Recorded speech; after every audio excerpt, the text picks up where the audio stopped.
Hey y'all, it is Nikki. Welcome back to the channel. Let's talk about Project Prequel. Today I want to talk about some of the character things that are happening in this first draft. In some ways I'm really enjoying getting to know these characters, in other ways they are just the thorn in my side. So there's lots to talk about here, and I'm excited to kind of get into some of the things that have been a big part of the writing process and to see if they're things that you can identify with in your adventures through first drafts. It is basically, I mean, at least my plan is to write a 3-book prequel to the epic fantasy project that I have had in the works for the past like 6 or 7 years. My big fantasy project is the one that I just spent the last year or so having beta readers look over and give me feedback on, which I haven't looked at yet. So I know that there's going to be a lot of work that project needs. But in the meantime, I wanted to keep working on that world and at least that like saga. So I went to the prequel, which is something that I've had in my head and known always that I was going to write when I had the time and couldn't make any progress on my big project, my main project. It was like,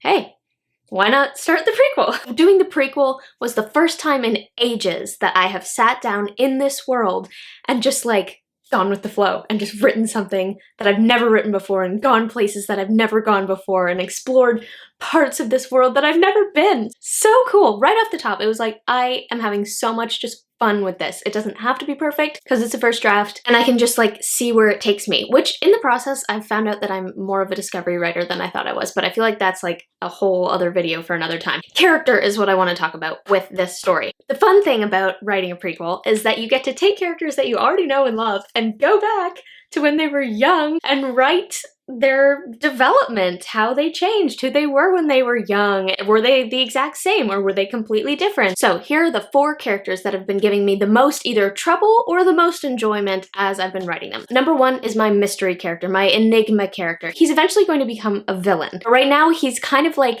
an Anakin Skywalker, except even more confusing than Anakin Skywalker because he's not actually that good, even in his beginnings. He's not bad, but the trouble with him is figuring out what he wants, what is his motivation, making sure that the seeds are planted for him to be evil, and making sure that he fulfills his role in this prequel as a sort of like, not villain, but like ambivalent obstacle to the heroes, while also making sure that he doesn't seem too evil because I want him to be likable at this stage in his journey. That has just been so difficult. If I had to pick one character in this project that is making me bang my head against the wall, it's this one, because he's the one that I just can't figure out. Like, who are you? What do you want? You're way too complicated. And it's not like I didn't do prep beforehand. I have a beautiful SEQ diagram for this character that I did beforehand. I thought I understood him, but honestly, since the first time I tried to write his POV, it was like, wow, like I do not know this guy, and it continues to be a problem even now. So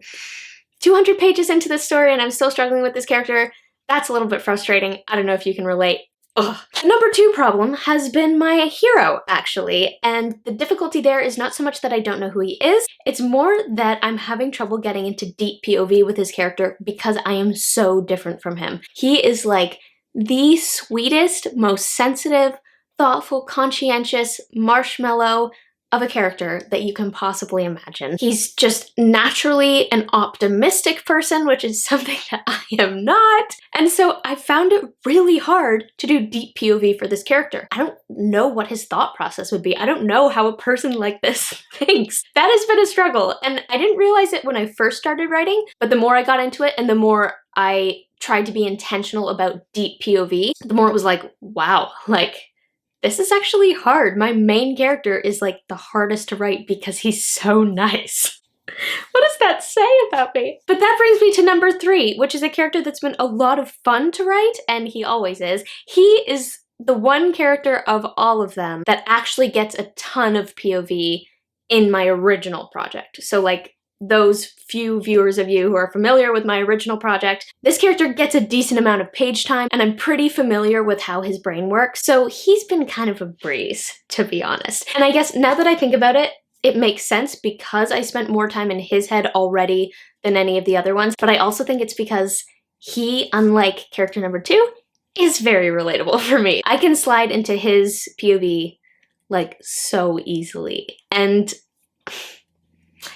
I've yet to determine whether that's something I should be happy about or not. I'm not sure it's the best thing, but it does make writing his scenes very easy. I understand his humor. You can use a lot of sarcasm in his stream of thought, whereas with character number 2, with his best friend, I can't use sarcasm. But anyway, that's enough about him. Finally, Camiro. Camiro is just becoming my, favorite / most frustrating character in this entire project. He is referenced in my original project, but he is long dead at the time of my original. So going back to the prequel not only required me to, get into the POV of a character that I'd never got into before, but actually invent a character who wasn't even alive when I was writing the other story. I had some ideas. I knew roughly the kind of person that I wanted him to be, and I was excited because I figured it would be a lot of fun to write, obnoxious old man who's also capable and, thinks he's a young man and just is not considerate at all to the people around him and just shows up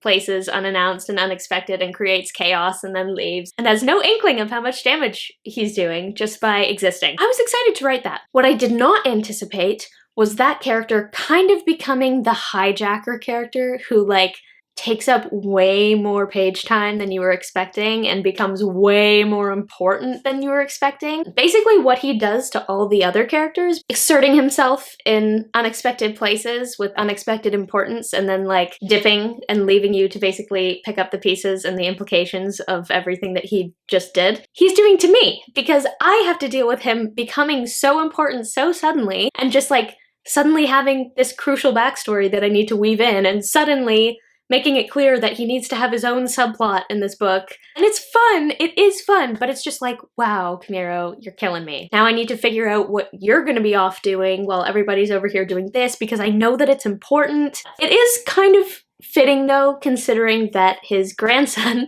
basically does the same thing in my original project. There was a time while I was writing the original where I started to get a little worried, oh my goodness, Riddell, are you totally hijacking this story? And I stand by my decision that he's not because of what I know is coming with this character. I know that I am setting him up to become very important, increasingly important in the future, so I think it's fitting that he starts that way. But it kind of amuses me that his grandfather is now turning out to be notorious for the same thing and just being the hijacker character that becomes way more important than you expected them to become and requires a lot of work. So that's what's going on in my world right now. And mostly, it has been fun. My sensitive character, while he is a little more difficult, I think I'm finding a rhythm, I'm finding a voice for him. Writing a mech's perspective, the one that I am more familiar with and find really relatable, that's always just a breath of fresh air. I can always write mech. Writing my Anakin Skywalker character is still a struggle, and I'm just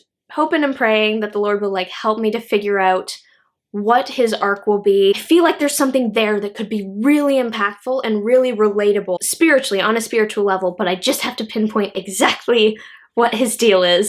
And it's taking some time, but that's what first drafts are for. Camiro is just, he's Camiro, and we'll see where he goes. He honestly he gets to decide that. He does not take orders from me. He does whatever he wants to do, and I just have to pick up the pieces and try to keep up with him. So we'll see what happens there. All in all, you can probably tell I'm just having a ton of fun with this, and I don't really want it to end, so I'm just enjoying the process. Thank you so much for watching this video, guys. I hope you enjoyed it, and as always, do not forget to spend some time in the clouds today.